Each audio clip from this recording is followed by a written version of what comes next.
Bless the Lord. You sure make me feel anemic. The pastor didn't say it, but I'm a Jewish brother. For whatever that's worth.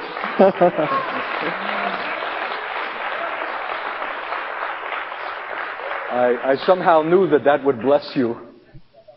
We've had a remarkable history together and a remarkable affinity for each other. Such a resonance between the history of Israel crossing the Jordan, coming out of bondage and slavery, our own pilgrimage and yours, so remarkably parallel. And I believe that there's yet something future that eclipses all the past. A glory that has something to do between the relationship of our peoples as we come to the conclusion of this age. I just finished speaking to some black brothers in Washington, D.C., in the basement. They were the elders of a local fellowship there. And I said, I need to tell you in all seriousness that upon your heads and upon mine will come a greater fury and violence in the last days than for any other.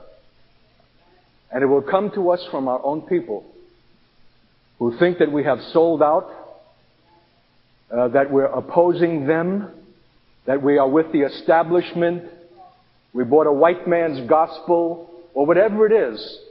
When the fury of hell is released in an earth and a world system that is going to convulse and break at its foundations, and the pompous and inflated lifestyle that we have enjoyed in this generation is going to be ruthlessly and suddenly removed.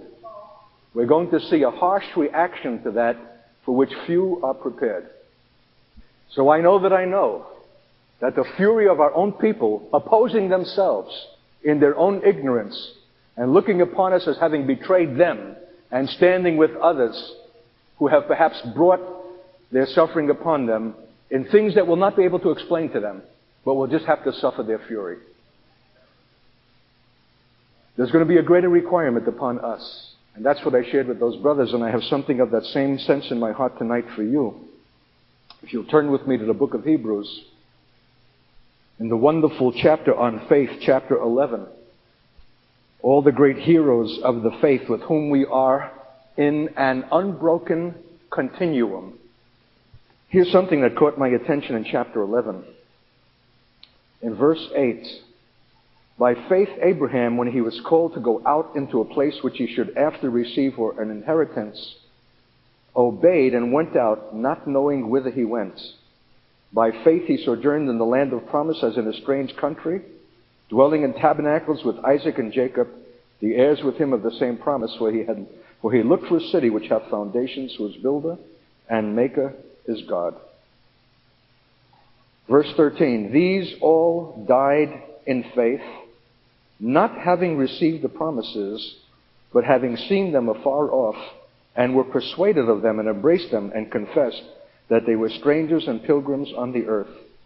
For they that say such things declare plainly that they seek a country, and truly, if they had been mindful of that country from whence they came out, they might have had opportunity to have returned. But now they desire a better country, that is a heavenly, wherefore God is not ashamed to be called their God, for he has prepared for them a city. The chapter ends about describing this roll call of great saints as being of a kind, in verse 38, of whom the world was not worthy. They wandered in deserts and in mountains and in dens and caves of the earth. And these all, having obtained a good report through faith, received not the promise, God having provided some better thing for us, that they without us should not be made perfect. Here's what I want to draw to your attention. These all, in verse 13, died in faith, not having received the promises. Verse 39, and these all, having obtained a good report through faith, received not the promise. Have you ever stopped at that? Have you ever realized that the greatest giants of the faith, these all died not having received the promise?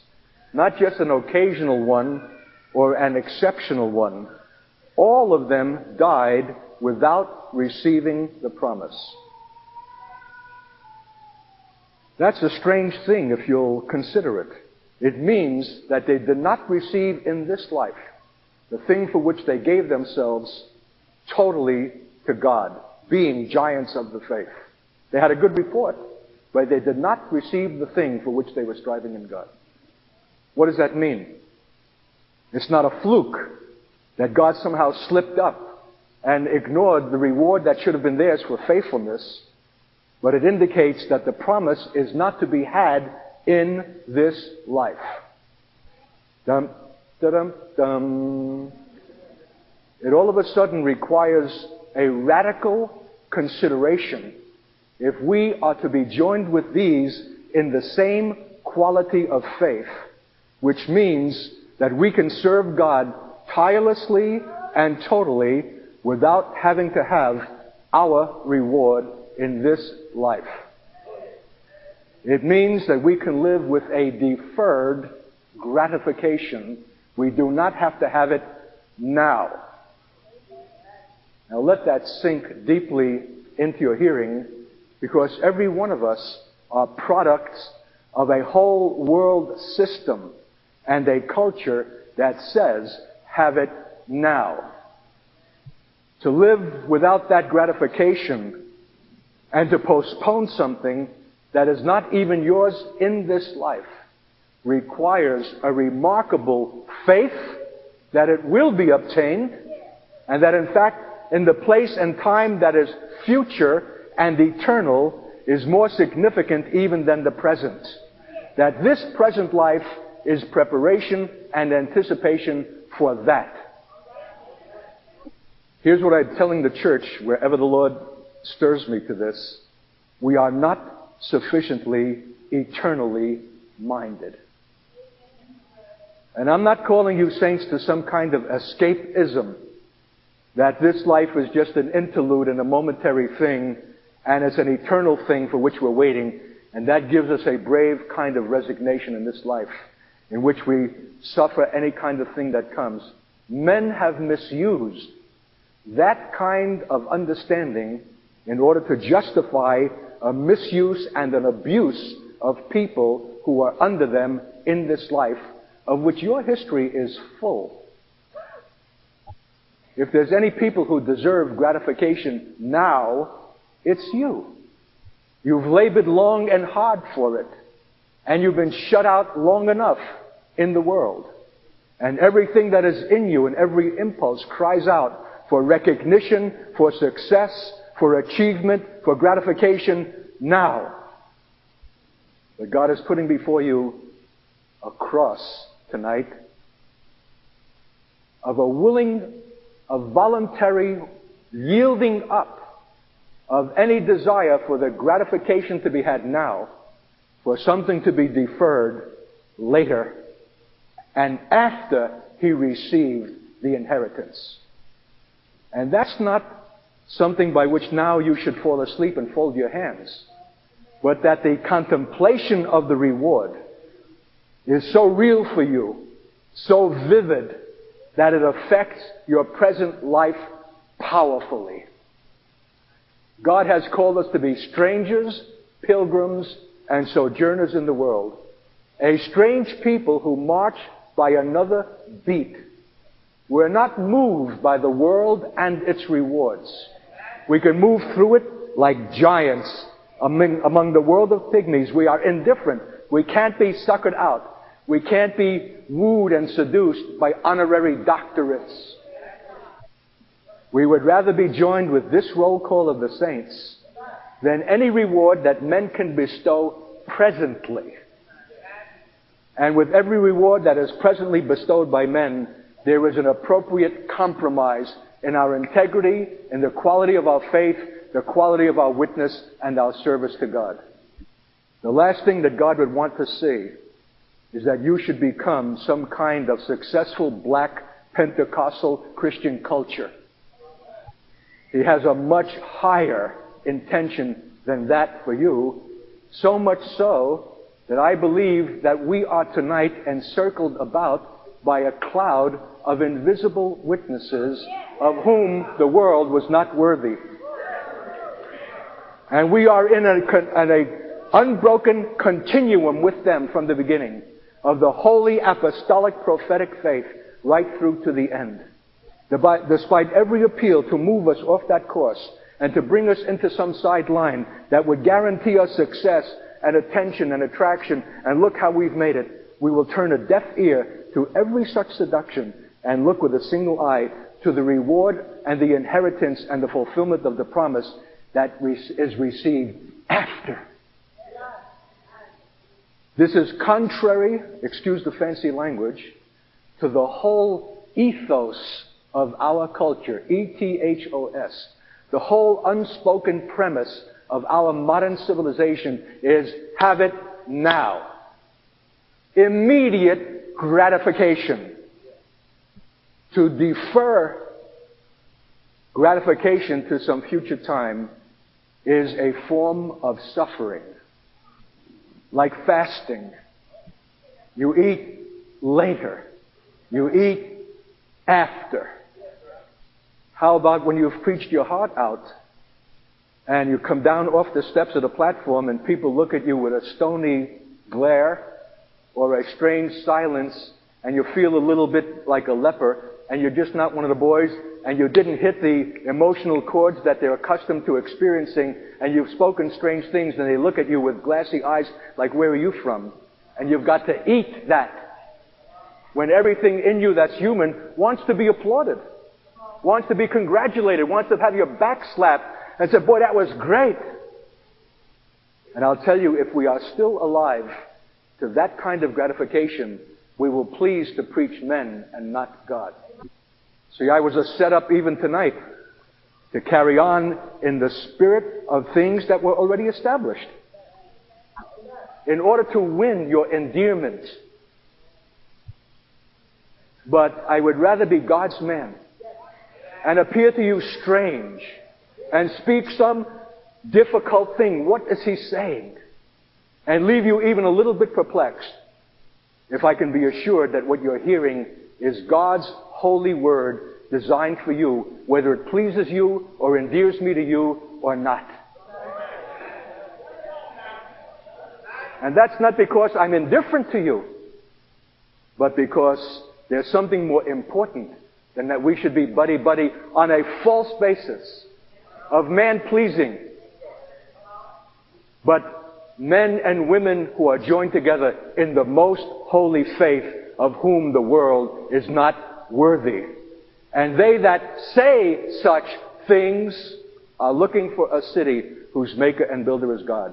They that say such things and deny this world and its immediate gratifications and have an eye toward eternity and heaven and the crown of reward that is before them will be strange, not only in the world, but before Christians. They that say such things invite a retaliation on their own heads. As I said to this morning's congregation, the issue of the last days is resurrection.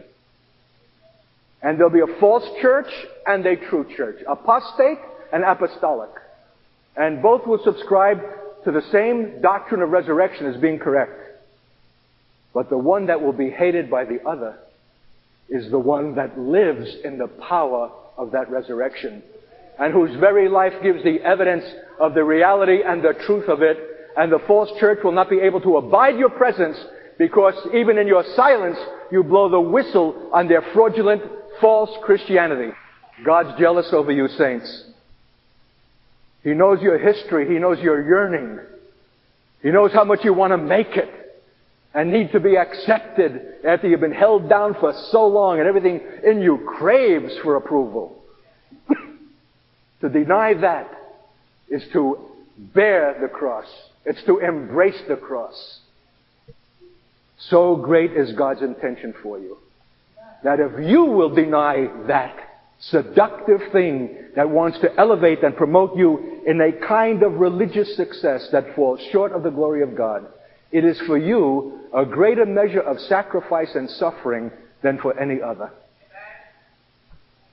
It says in chapter 10, verse 34, "For you had compassion of me in my bonds," Paul speaking, "and took joyfully the spoiling of your goods, knowing in yourselves that you have in heaven a better and an enduring substance. Do you know that? Is heaven just a category or is it a reality? I'll tell you, for heaven to become real, you'll have to deny earthly things. There's a collision and an antagonism between the things that are seen and the things that are invisible. And Paul said that he sees the things that are invisible and eternal. He sees the eternal weight of glory that makes his present afflictions momentary and light. Now listen, saints, and listen hard. If you forgive the language, if you receive what I'm speaking tonight and commit yourself to such a course as being put before you, you will invite retaliation, opposition, and persecution. You'll see to it that you'll have afflictions, because the world will not be able to bear your witness. They'd much rather that you just constitute a little cute black Pentecostal culture that is fun to come out once in a while and to enjoy your worship. But when they see something heavenly in your life, your character, your walk, your service, your relationships, your ministry, your witness, you're going to become strangely irritating to them, who like you harmless. The same glimpse of heaven and its rewards that makes the afflictions both momentary and light is the very same thing that invites the afflictions. And it's a scandal that the Church of Jesus Christ has not known persecution in this country. It has nothing to do with geography, because you're behind the iron curtain or not. An apostolic lifestyle, a church that is the ground and pillar of truth, a church that is indifferent to the world and to its rewards, and looks to heaven and has a single eye only for the glory of God, will by that its very nature invite opposition and persecution, even from its own kind. But for Paul, the vision of the thing invisible was so real that it had a practical consequence now. See, this is what makes us strange. Eternity doesn't take place after we die. God intends that we bring eternity into time now. We're eternally minded now. We can drive a Mercedes or a BMW or a Volkswagen or a scooter. And it doesn't matter the one way or the other if it has come from His hand. Nothing rises up in us when we sit behind the wheel of the one or the other. It's a conveyance. Given of God, period. We touch the world, but we touch it in passing. It's going to take something heroic to take your eyeballs off the world, or else you'll not glimpse the thing that is invisible and eternal. There's a continual demand for your attention. The world is voluptuous, seductive. It's built, it's stacked, it's got all the cards. It knows how to purvey its goods. It sends out its catalogs. Our mailboxes are filled. We turn on the TV, there's one advertisement or another. Even the kids are appealed to for this cereal or for that, or clothing or games. My God, we're inundated in appeals. I've been around for 63 years, saints, and I have never seen such sophisticated appeals for merchandise, for having and spending and getting, than is now true in the world. And here's the heck of it. Even the church finds it legitimate. It's not a matter of being sinful. It's a matter of living an austere, simple, apostolic lifestyle. Just because we can afford to indulge those things is not the justification to enjoy them. But it requires an heroic resistance to the things that we don't need, because we want to keep our eyes single and suffused with heaven and the God of heaven. It's going to take sacrifice to take your eyes off, to avoid the sports page, the TV set, everything that somehow has a legitimacy. But the total weight of those things is to dull your faith and to make you less than what God intends. I don't want you coming on a Sunday night just for cathartic release. What do you mean by that, Katz? What I mean by that is you've lived carnally all week long, and then you throw it off in one emotional and enjoyment of cutting loose on a Sunday night, and then Monday, as soon as you return, you're back again onto the carnal thing. God did not intend the most holy faith for cathartic release, for a week-long carnality to be expended in a moment on a Sunday night. But if you don't keep your heart with all diligence, individually and corporately, what is now authentic today is next week beginning to decline and erode until it becomes a culture and a form and a reflex action. God is crying out for authenticity. And I'll tell you, to be authentic in a world that's phony is painful, suffering, and sacrifice.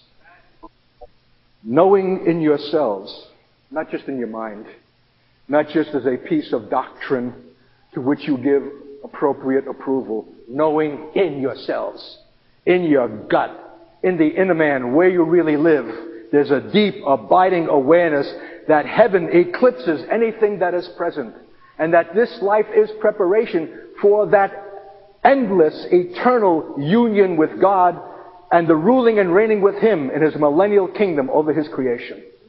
Don't think you're going to be sitting on a cloud plucking a harp. There are profound administrative functions of His kingdom waiting for those who will replace the displaced angelic beings who have usurped and misruled and become the gods of this age and will be cast out of heaven, and their vacancies need to be fulfilled by a people prepared who are mature and able. God takes us off of dung heaps that we might sit with princes. Our Christianity is more than Sunday culture. It's a preparation for an eternal destiny. And God will have the eternal praise that former drug addicts, winos, sensualists, Jewish rebels are with Him now in the meekness of the Lamb and in the character of God, serving to bring the benevolence of His kingdom over His creation. Because the government of God is not shuffling papers. It's not bureaucracy as men do it. It's the bringing of the wisdom and the righteousness of God and teaching men how to live according to His divine principles on earth. We will ascend and descend upon the Son of God and be sent for special missions. Some will rule 10 cities and some 5. And it will be exactly proportionate to the reward earned in this life. Don't think we'll all have the same crown. Some of us who want to play it safe and want to play it cozy and just be regular Christians will be crownless. You're not going to hell, but you're not going to be in proximity to the radiant Son of God at His throne. You wouldn't be able to bear the intensity of that light. I want you to be suffused with heaven, to take heaven into your spirit. It's not a cop-out. It's not some hokey kind of thing that we can wait to consider after we go. If we don't take it into our consideration now, we will enter eternity suffering loss. Knowing in yourselves that you have in heaven a better and an enduring substance that will not fade away. Cast not away, therefore, your confidence, which hath great recompense of reward. For you have need of patience, that after you have done the will of God, you might receive the promise. After. I don't know of any message more calculated to go over like a lead balloon than to encourage God's people to be mindful of that which comes after, as an inheritance to those who are faithful, who have a view toward the reward, and do not lose their confidence of the great recompense which is theirs. For you have need of patience, that after you have done the will of God, you might receive the promise. For yet a little while, and He that shall come will come and will not tarry. Now the just shall live by faith. Isn't that remarkable? The whole discussion has been about what comes after, the reward, the recompense for faithful service, and then you hear, now the just shall live by faith. Here's the strange thing to which we're called. We're called to be relevant now, to be significant now, to be an expression of God and His purpose and His will now. But we will never be that if we do not take the eternal future into our present consideration. Now is not now, except we live it by faith. Now the just shall live by faith, but it's a faith that takes eternity into its deepest consideration. Now. These all died in faith, chapter 11:13, not having received the promises, but having seen them afar off by the eye of the Spirit, and were persuaded of them, and embraced them, and confessed that they were strangers and pilgrims on the earth. For it's moving by another beat. It's having another mode of life.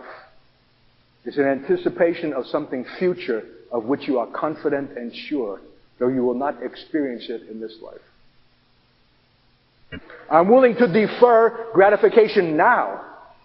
And if any man had the earmarks and the qualifications for success now, it was Kid Katz. Tall, good-looking, well-spoken, Jewish, all of the credentials that would have made him a Jewish Billy Graham if I had only moved to the cues of men and responded according to the things that would make for a religious success now. Fame, fortune. But I'm looking at something eternal. I have view of a greater reward. I've allowed God to deal with me ruthlessly, to pluck out and bring the application of the cross as death to that impulse that wants to be recognized by men now, that wants success now. It's no easy thing to come out from the orbit of the earth and to be a citizen of heaven while you're yet in the earth. For there are two classes of people when the smoke clears at the end of the age. Those that dwell on the earth, whose hearts fail them for fear for the things that are coming upon the earth, and those who dwell in heaven, though they live also in Raleigh-Durham, North Carolina. Where your heart is, there is your treasure also. Paul said, my citizenship is in heaven. You know what the remarkable thing is? You would think that a heavenly minded man is no earthly good. But there was no man more profoundly valuable and practical than Paul in all of the issues of the church life, even to the details of how to take communion, how to deal with sin in the camp. The nitty-gritty, nuts and bolts issues of the faith, Paul was right on. But he was a man from heaven. He had his citizenship in heaven. And that did not deter from his practicality on earth. It was the very fact that made him practical. The world says if you're heavenly minded, you're no earthly good. It's a lie! Unless you're heavenly minded, you're no earthly good. Heaven, more heaven, ought to be the cry of God's people. Remember when Jesus spoke to Nicodemus, the ruler of the Jews?